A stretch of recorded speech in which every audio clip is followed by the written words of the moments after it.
श्री गुरुपादुकाभ्यां नमः. आदरणीय स्वामी भक्त महादेव दामोदर भट लिखित सोहम साधना पंथराज या ग्रंथाचं वाचन क्रमशः आपण ऐकत आहोत. आज ऐकूया या ग्रंथातील प्रकरण 8 संत वाङ्मयातील सोहम याचा भाग 25. सद्गुरू स्वामी स्वरूपानंद यांचा साधकास सोहम उपदेश. नाभीपासूनी ब्रह्मरंध्रात सोहम ध्वनी असे खेळत, तेथे साक्षेपे देऊनी चित्त रहावे निवांत घडी घडी. घडी घडी करावा विवेक देहादी प्रपंच माईक, सत्य नित्य शाश्वत एक असे निशंक आत्मरूप. आत्मरूपी दृढ विश्वास आत्माची मी हा निदिध्यास, साक्षीत्वे साहोनी सुखदुःखास करावा अभ्यास नित्यनेमे. नित्यनेमे सिद्ध स्मरण करावे भावे सोहम ध्यान, चालता बोलता अनुसंधान प्रयत्ने करोन असो द्यावे. असो द्यावे चित्त प्रसन्न भगवंती निष्ठा पूर्ण, तो संकटी सत्वर धावोन देई संरक्षण निजभक्ता. निजभक्ता घेऊनी जवळी कृपा कटाक्षे कुरवाळी, जेथीचा तेथे नेवो निघाली आनंद मेळी स्वरूपाच्या. आता साधनाष्टक ऐकूया. श्री सद्गुरू स्वामी स्वरूपानंद ह्यांनी साधकास लिहिलेल्या या ओव्यात सोहम साधनेसंबंधी कशी माहिती दिली आहे ते पहा. साधनी असावे तत्पर संकटी न संडावा धीर, सोहम स्मरणे वारंवार निजांतर चोखाळावे.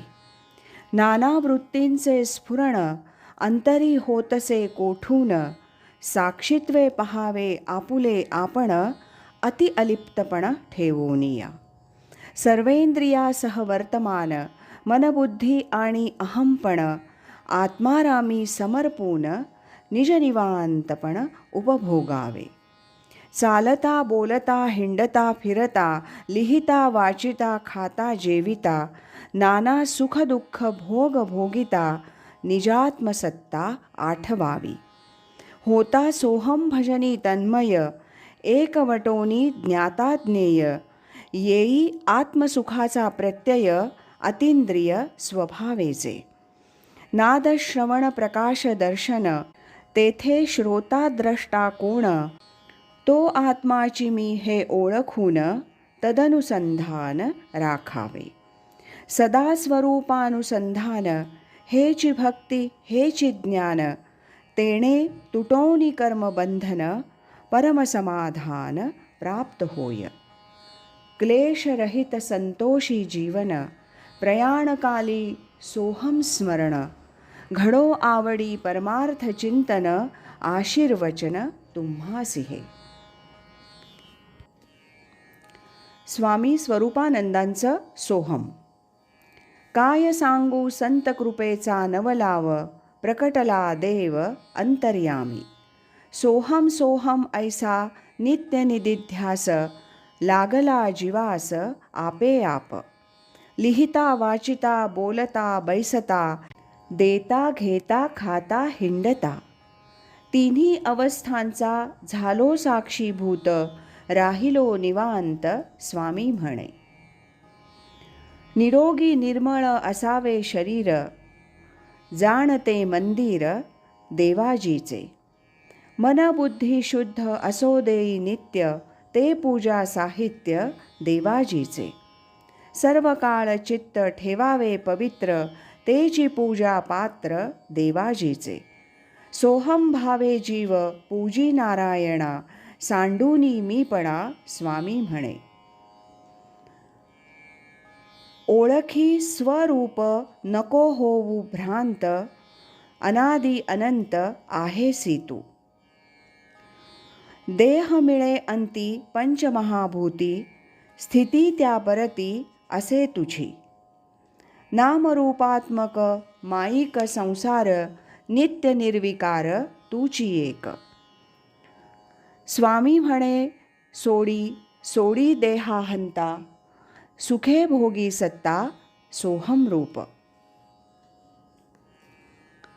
बैसोनी एकांती करी सोहम ध्यान, तेणे तुझे मन स्थिरावेल.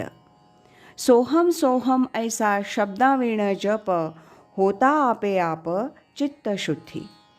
कैसा शब्दावीण होतो सोहम ध्वनी, घेई विचारोनी संतांपासी. स्वामी म्हणे जाई संतांसी शरण, तेणे उद्धरण होय तुझे. सोहम सोहम ध्यास लागता जीवास, होतसे निरास संमोहाचा. त्रिगुणाचे भान हारपे मीपण, होता सोहम ध्यान निरंतर. अंती एकमय ध्याता ध्यान ध्येय, होता ज्ञानोदय अंतर्यामी. स्वामी म्हणे मग स्वानंदाचा भोग, होय तोही सांग सुखरूप. जय माताजी. स्वामी स्वरूपानंद यांनी साधकांना केलेला उपदेश. तुझ लागी संप्रदाये करोन, समंत्र सांगितले सहज साधन. नित्य नेमे आसनी बैसोन, करावे चिंतन स्वरूपाचे. स्वरूप चिन्मय आनंद घन, आपणही तैसेची परिपूर्ण. ऐसे भाविता तन्मय होवोन, मनासी मनपण उरे कोठे. उरे कोठे द्वैतस्थिती, देह गेह जगत भ्रांती. क्षणैक अद्वयानंदानुभूती, देतसे शांती साधकासी. साधकासी पुनरपि भवप्रत्यय, होता नाना वृत्तींचा उदय. सोहम स्मरणे धरावी सोय, नित्यानित्य विवेकाची. विवेकाचा घेऊनी आधार, साक्षीत्वे करावे सर्व ही व्यापार. सुखदुःखे प्रारब्धानुसार, भोगावी साचार यथा प्राप्त. प्राप्त कर्माचरणी निपुण, भक्तिज्ञाने सुसंपन्न. अखंड करी सोहम ध्यान, कृतार्थ जीवन होय त्याचे. आज इथेच थांबूया. यानंतरचा भाग आपण उद्या ऐकूया. श्रीमत् सच्चिदानंद सद्गुरु श्री स्वामी स्वरूपानंद महाराज की जय. हरि ओम तत्सत.